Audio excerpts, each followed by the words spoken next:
പ്രിയ സഹോദരി സഹോദരന്മാരെ, ഈ വർഷത്തെ ലോഗോസ് ക്വിസ് പഠന വിഷയത്തിൽ മറ്റ് പുസ്തക ഭാഗങ്ങളോടൊപ്പം മറ്റ് വചനഭാഗങ്ങളോടൊപ്പം ലൂക്കാ സുവിശേഷത്തിൽ നിന്നും 9 മുതൽ 16 വരെയുള്ള അധ്യായങ്ങൾ ഉൾപ്പെടുത്തിയിട്ടുണ്ട്.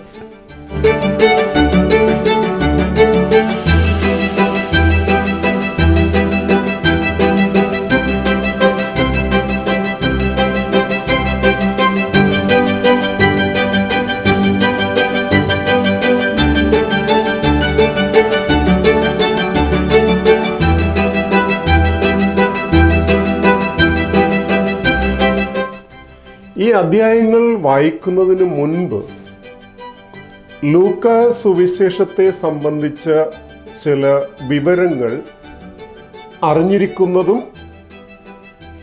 ഈ അധ്യായങ്ങളിലെ പ്രധാന ആശയങ്ങൾ ഗ്രഹിക്കുന്നതും ഉചിതമാണ്. മൂന്നാമത്തെ സുവിശേഷത്തിൻ്റെ രചയിതാവ് ലൂക്ക ആണെന്ന് സഭയിലെ പരമ്പരാഗതമായ വിശ്വാസമാണ്.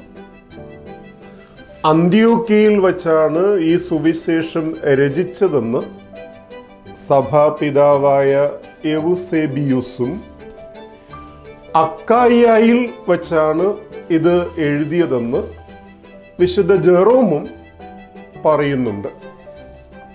എങ്കിലും സുവിശേഷത്തിൻ്റെ രചനാസ്ഥലം ഏതെന്ന് വ്യക്തമായി നിർണയിക്കാൻ കഴിയുകയില്ല.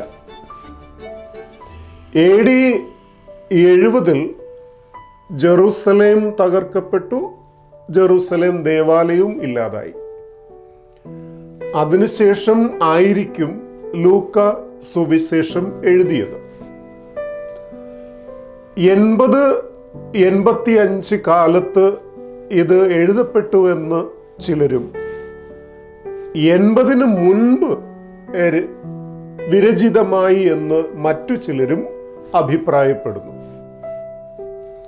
മുഖ്യമായും വിജാതീയ ക്രൈസ്തവ പരിതസ്ഥിതികളിൽ ജീവിച്ചിരുന്ന തെയോഫിലോസിനെ പോലുള്ള ക്രൈസ്തവ വായനക്കാരെ ഉദ്ദേശിച്ചാണ് ലൂക്ക സുവിശേഷം എഴുതിയത്. ഇത് പണ്ഡിതന്മാര് പൊതുവെ അംഗീകരിക്കുന്ന ഒരു കാര്യമാണ്. ആമുഖത്തിൽ, അതായത് 1-ാം അധ്യായം 1 മുതൽ 4 വരെയുള്ള വാക്യങ്ങൾ വായിക്കുമ്പോൾ അതിൻ്റെ ശൈലിയും ഉള്ളടക്കവും ശ്രദ്ധിച്ചാൽ ഗ്രീക്കുകാരായ വായനക്കാരെ മുന്നിൽ കണ്ടുകൊണ്ടാണ് സുവിശേഷം ലൂക്ക രചിച്ചതെന്ന് നമുക്ക് അനുമാനിക്കാൻ കഴിയും. ഉദാഹരണമായി, തങ്ങളുടെ കൃതികൾ ഏതെങ്കിലും മഹാന്മാർക്ക് സമർപ്പിക്കുന്ന സമ്പ്രദായം ഗ്രീക്ക് സാഹിത്യകാരന്മാർക്ക് ഉണ്ടായിരുന്നു. അതുപോലെ ഗ്രീക്കുകാരനായ ഏതോ ഒരു തിയോഫിലോസിനാണ് ലൂക്ക തൻ്റെ സുവിശേഷവും പിന്നീട് അദ്ദേഹം എഴുതിയ അപ്പോസ്തല പ്രവർത്തനങ്ങളും സമർപ്പിക്കുന്നത്. അതീവ ഹൃദ്യമാണ് ലൂക്കായുടെ ഭാഷ. ലൂക്കായെപ്പോലെ ഗ്രീക്ക് ഭാഷ ഇത്ര അനായാസമായി കൈകാര്യം ചെയ്ത സുവിശേഷകന്മാർ വേറെ ഇല്ലെന്നാണ് വിശുദ്ധ ജെറോം അഭിപ്രായപ്പെടുന്നത്. പണ്ഡിത ശൈലി വിട്ട് സാധാരണക്കാരുടെ ഭാഷയാണ് ലൂക്ക സ്വീകരിച്ചിരിക്കുന്നത്. ലൂക്കായുടെ സുവിശേഷത്തിൻ്റെ 55% മർക്കോസിൻ്റെ സുവിശേഷത്തിൽ വിവരിക്കുന്ന കാര്യങ്ങൾ തന്നെയാണ്. മത്തായി, മർക്കോസ്, ലൂക്ക എന്നിവരുടെ സുവിശേഷങ്ങളിലെ സമവീക്ഷണ പ്രശ്നം, സിനോപ്റ്റിക് പ്രോബ്ലം ഇവിടെ ഈ ചുരുങ്ങിയ സമയത്ത് വിവരിക്കുക അസാധ്യമാണ്. അതുകൊണ്ട് സിനോപ്റ്റിക് പ്രോബ്ലം ഇവിടെ പരാമർശിക്കുന്നില്ല. മറ്റൊരു ഉറവിടം ലൂക്കായും മത്തായിയും ആധാരമാക്കിയിട്ടുണ്ട്. മർക്കോസിന്റെ സുവിശേഷവും അതോടൊപ്പം തന്നെ മറ്റൊരു ഉറവിടവും ലൂക്കായും മത്തായിയും ഉപയോഗിച്ചിട്ടുണ്ട്. അജ്ഞാത ഉറവിടം എന്നാണ് ഈ ഉറവിടത്തെ പണ്ഡിതന്മാർ വിളിക്കുന്നത്.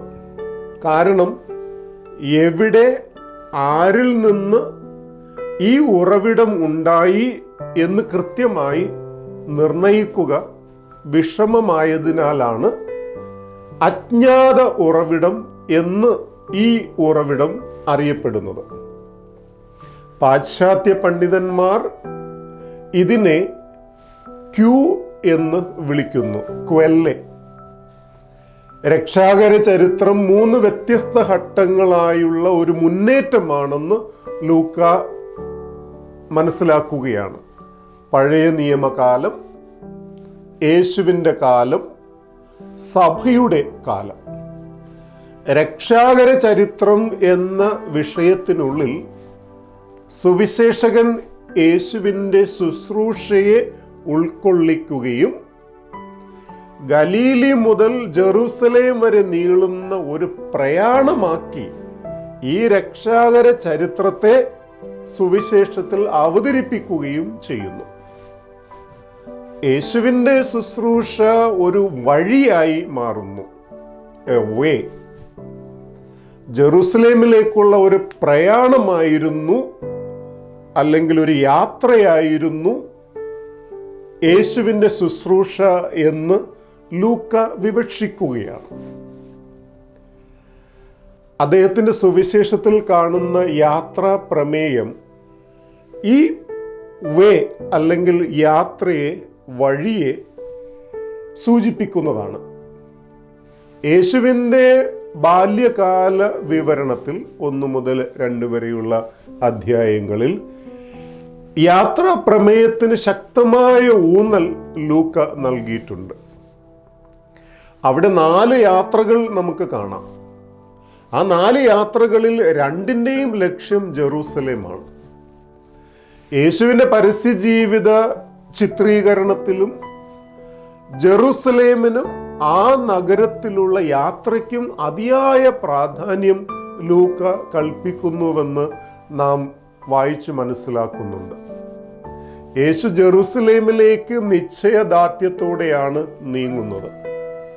യേശുവിൻ്റെ വിധി നിർണയിക്കുന്ന ആ നഗരത്തിലേക്കുള്ള യാത്ര വിവരിക്കാൻ സുവിശേഷത്തിൻ്റെ നല്ലൊരു ഭാഗം ലൂക്ക ഉപയോഗിക്കുകയാണ്, മാറ്റിവെച്ചിരിക്കുകയാണ്. 10 അധ്യായങ്ങൾ. രക്ഷാകര കഥയിലെ പ്രധാനപ്പെട്ട പല സംഭവങ്ങളും, അതായത് പീഡാനുഭവം, മരണം, ഉദ്ധാനം, സ്വർഗാരോഹണം, പരിശുദ്ധാത്മാവിൻ്റെ ആഗമനം, സഭയുടെ ഉദ്ഘാടനം, ഇവയെല്ലാം നടക്കുന്നത് ജെറൂസലേമിലാണ്. ലൂക്കായുടെ സുവിശേഷം അനുസരിച്ച് രക്ഷയുടെ സന്ദേശം ഭൂമിയുടെ അതിർത്തികളിലേക്ക് പോകുന്നത് ജെറൂസലേമിൽ നിന്നാണ്. 24-ാം അധ്യായം 47, അപ്പോസ്തല പ്രവർത്തനം 1-ാം അധ്യായം 8-ാം വാക്യം. അപ്പോസ്തലന്മാരുടെ പ്രവർത്തനങ്ങൾ എന്ന ലൂക്കായുടെ 2-ാം ഗ്രന്ഥത്തിൻ്റെ പ്രതിപാദ്യവും ഇത് തന്നെയാണ്. ദൈവപുത്രനും രക്ഷകനുമായിട്ടാണ് ലൂക്ക യേശുവിനെ അവതരിപ്പിക്കുന്നത്. ഈ വിഷയങ്ങൾക്ക് ഊന്നൽ കൊടുക്കുന്നത് കൊണ്ടാകണം മർക്കോസിൽ നിന്ന് വ്യത്യസ്തമായി യേശുവിൻ്റെ മാനുഷിക വികാരങ്ങളെ ലൂക്ക ഒഴിവാക്കുന്നത്. നിങ്ങൾക്ക് വേണമെങ്കിൽ ഒരു താരതമ്യ പഠനം നടത്താം. മർക്കോസ് 5:13, ലൂക്ക 1:41, ഇങ്ങനെയുള്ള ഇതൊരു ഉദാഹരണമാണ്. ഇങ്ങനെയുള്ള പല ഭാഗങ്ങളും ഒരു താരതമ്യ പഠനത്തിന് നിങ്ങൾക്ക് ഉപയോഗിക്കാവുന്നതാണ്. യേശുവിൻ്റെ പ്രവാചക സ്വഭാവത്തിന് പ്രാധാന്യം കൊടുക്കുക എന്നതാണ് ലൂക്കാ സുവിശേഷത്തിൻ്റെ ഏറ്റവും പ്രധാനപ്പെട്ട ഒരു സവിശേഷത. മറ്റ് സുവിശേഷകരിൽ നിന്ന് വിഭിന്നമായി യേശുവിൻ്റെ ശുശ്രൂഷയുടെ പ്രവാചക സ്വഭാവം എടുത്തു കാണിക്കാൻ ലൂക്ക പരിശ്രമിക്കുന്നു. തൻ്റെ ശുശ്രൂഷയുടെ ആരംഭത്തിൽ തന്നെ കർത്താവിൻ്റെ ആത്മാവ് യേശുവിൽ നിറയുകയാണ്. 4-ാം അധ്യായം 1-ാം വാക്യം, ഒപ്പം 14-ാം വാക്യം, ദൈവാരൂപിയാൽ നിറഞ്ഞ യേശുവാണ് നസ്രത്തിൽ വരുന്നതും സിനഗോഗിൽ ഏശയ്യായുടെ പുസ്തകം എടുത്ത് വായിക്കുന്നതും. കർത്താവിൻ്റെ ആത്മാവ് എൻ്റെ മേലുണ്ട്, എന്നെ അഭിഷേകം ചെയ്തിരിക്കുന്നു, അഥവാ അത് കഴിഞ്ഞ് എന്നെ അയച്ചിരിക്കുന്നു. യേശു ഇത് ഈ സിനഗോഗ് പ്രസംഗത്തിൽ പറയുന്നുണ്ട്. ഇവിടെ അഭിഷേകം ചെയ്തിരിക്കുന്നു, അയച്ചിരിക്കുന്നു എന്നീ പ്രയോഗങ്ങൾ പ്രവാചകനായുള്ള യേശുവിൻ്റെ അഭിഷേകത്തെയും ദൗത്യത്തെയുമാണ് സൂചിപ്പിക്കുന്നത്. സിനഗോഗിൽ യേശു നിൽക്കുന്നതും നസ്രത്തിൽ തിരസ്കൃതനാകുന്നതും പ്രവാചക പാരമ്പര്യത്തിനനുസൃതമാണ്.